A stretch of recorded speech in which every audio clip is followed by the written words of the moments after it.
Hi everybody, this is the feedback regarding the work you've done on media literacy. So I'm just going to talk through my response to the questions, and obviously you can update your packs accordingly. Okay, so the first question, does everybody understand that news agendas mean that some issues attract more coverage than others? Well, in terms of the mainstream audience, I would say a resounding no. The thing is, with the mainstream audience, it's an interesting thing in terms of the news because, as you know, the audience seem to accept that the news is always real. And in a sense, the news is real because it is a set of facts. But I think what a lot of people don't understand is that those facts are structured in a narrative to create an ideological discourse. So, people trust the news, and people trust some sources of news more than others, but every single news organisation has a political ideology, if you like, has a discourse that they want to create. Now, a lot of people trust the BBC, and I certainly trust the BBC. I have the news app on my phone, as you know. And that's because the BBC are meant to represent the whole of this country because they're the British Broadcasting Corporation. But obviously, when we come to other, they too create a narrative in the way that they structure the news and how they present it. But when we come to other news providers, particularly print media, newspapers, there is a very clear political bias. Now, on the slide, the example that I use is Meghan and Harry's split, and obviously that was really interesting to see how print papers reported it. Okay, but what's been really interesting while the COVID-19 crisis has been going on is, so with the COVID-19 national crisis, there have been several big stories, and watching the way that they are reported and just how they sit on the front of newspapers illustrates that some papers have a very different agenda to others. Okay, so it's not just about prioritising certain stories, but it's about the narrative that's constructed when they're reported. So last week, a very big story in the news was the Dominic Cummings incident where he broke the rules of lockdown, and obviously he is the Prime Minister's closest advisor. And one day I switched my news app on and I was looking at the way that the different newspapers had reported it, and it was so clear as to the political agenda. So papers like the Times, and of course the Times is Rupert Murdoch, it's a conservative ideological newspaper, if you like. The Times were very kind of supportive of what Cummings had done and was trying to justify it. And then papers like the Eye and even the Mail were far less understanding about the situation. And also, when we look at the news at the moment, it's very clear that the key item on the agenda is COVID-19, but it is reported in different ways to create an impact. And I hope you are watching the news, because what's interesting is, in terms of the way COVID is being reported, we're now at a point that's quite dangerous because a lot of the audience are getting compassion fatigue. It's not having the impact it did in March where people were feeling frightened. And so you'll notice that what the news agencies are trying to do is create stories which do have an impact on the public to make them aware that this is still a big issue. Because they are obviously, and people are becoming desensitized to it, they're suffering compassion fatigue, and obviously it's still a very serious issue that people need to take very seriously and still adhere to the rules of lockdown. Okay. Well, the answer to this question really is very similar in a sense to what I was just talking about. And again, I would say no. Consumers don't understand that the way that newspapers particularly are physically structured is all about selling the news. It's about sales. Okay, so newspapers are always creating a narrative that their audience will buy into. So if you look at something that is a tabloid, like The Sun, for example, their audience are not the same audience as a paper like The Guardian. So with The Sun, what we see is a lot of soft news, celebrity gossip, Whereas, you know, the bigger papers that are broadsheets like the Guardian or the Times, they have what we might call hard news on the front. But all of that is not about some kind of ethical reporting. It is just about engaging the audience and making them buy the newspaper. So Sun readers want to see certain types of stories, and they are very, very different to the kind of news that the Guardian reader might consume. So, you know, with the problems with print media at the moment, there's never been a time really where, you know, it's more important that print publications appeal to their audience because they are literally desperate for sales. No, absolutely not. And what's interesting is I think even the more media literate people are struggling at the moment to distinguish between real and fake news. And with the COVID-19 epidemic, or pandemic, sorry, you know, it's been interesting that lots of fake news has been put out there and people are finding it hard to tell fact from fiction. On the BBC News app, there's actually a fact checker for COVID-19. And a few months ago, I was reading an article that a colleague handed to me about fake news.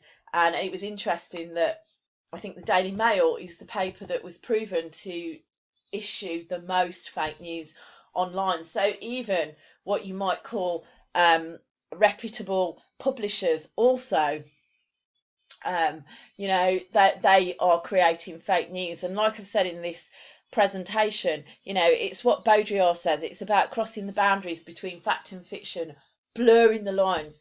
And that's, of course, what hyperreality does. Ouch. Okay, so this is a bit more of a grey area. I can't say a firm yes or no to this. And I think, you know, the majority of people now are very aware that images are obviously manipulated because, especially on things like smartphones, you know, there's lots of technology that enables you to manipulate images really, really carefully and very quickly. However, what I would say about this is, even though members of the public can use media in a way that is much better than previous generations, so they can make images. My issue with this is that I don't think they realise the implications. And this is a drum that I've been banging, you know, since you guys started in September and since I've taught media studies, you know, and what really worries me is the correlation between increased rises in mental health and increased usage of social media with young people. And I can't prove that the reason that more people of your age group particularly are suffering with mental health issues is because of social media. But it's very interesting that these two things, social media usage has risen, mental health issues have risen. And I think, you know, in terms of media literacy, a lot of the audience really struggle to understand that what they are seeing on social is not real. These images of perfection are not real. It's an aspirational narrative that people, a lot of people who use social, create because they want to create their best self. You know, they want to create a narrative which is about their best self. Okay. Wow. Is everybody that plays games that are violent, is everybody aware of the issues relating to violent content? This is an old idea. Okay. You know, this really picks up on Gerbner's, you know, writing about media effects. And it's an interesting one. You know, violent video games have been around since really the 1980s. Obviously, as tech has progressed and got better, and technology has become more advanced, what you see on screen is graphically more real. And here we are again in the realms of Baudrillard, blurring the boundaries between fact and fiction. And there's been some high profile cases. So for those of you that watch Bowling for Columbine and could access it, and you know, when we come back, hopefully I'll have time to show you that film because it's a really interesting documentary about how media effects work. You know, the shooters were watching violent video games, and that was one of the things that was hauled up as being responsible for their mental health. However, Research has never proved it. And if we think about something like Bandora and the Bobo doll experiment, again, you know, the experiment is tenuous. The conditions of experiment were really tenuous. And again, that piece of research is not something that you could hold up as, you know, something which is definitive. So, I think that people probably who play violent video games are aware of the issues relating to violence, but I don't think that they, number one, become violent or can become violent, and also they may not be aware of the way that it desensitizes them to real violence. And I think that is the main issue. And also compassion fatigue. If you're playing a violent game over and over again, it won't feel like it's shocking. You know, but again, it's an interesting point. And like I've said on the slide, with the coronavirus, every day the briefing was starting with some really shocking statistics, and now of course the format of the briefing has changed to fit the narrative, and it's to obviously keep people engaged. I think as media studies students, when you finish this course, you will understand the role of hyperreality in social media and how it makes us want to, or could make the consumer want to conform to an aspirational lifestyle. I don't think the general populace do understand that. And this is my other issue with the visually based culture that we're living in. And this was Baudrillard's issue, it's my issue. You know, all those images create a discourse, and that discourse is capitalist. So even if on social media, you know, you're looking at an image of a person that you think is very, very attractive and you aspire to be like them in some way, part of the attractive will be the clothes they're wearing, the hairstyle they've got, how they look, and a lot of that will be down to their income.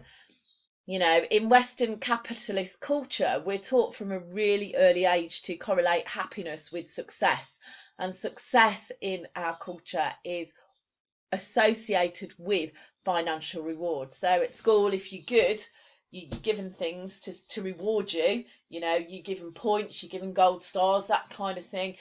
But when you become an adult, your reward is often financial, and it's a deep-rooted conditioning device used in capitalist cultures. Most people don't realise that they're being encultured into capitalism. And again, this is my argument with media literacy. If in the 21st century we are really media literate, then it's not just about being able to use media or read media or access media. It's about understanding the message. And you know what? I don't think a lot of people do understand how powerful visualized culture is, you know, in terms of conditioning us into capitalism. Did you, before you did A-level media studies, did you even think about it? I don't know. My guess would be for some of you, probably not. But yeah, and so the whole thing with media literacy is not just about whether people can use or engage with media, but also do they really understand the ideology and the way it's used to condition us. Okay, folks, hope you're all well. Thank you for listening. Remember to update your notes. Bye.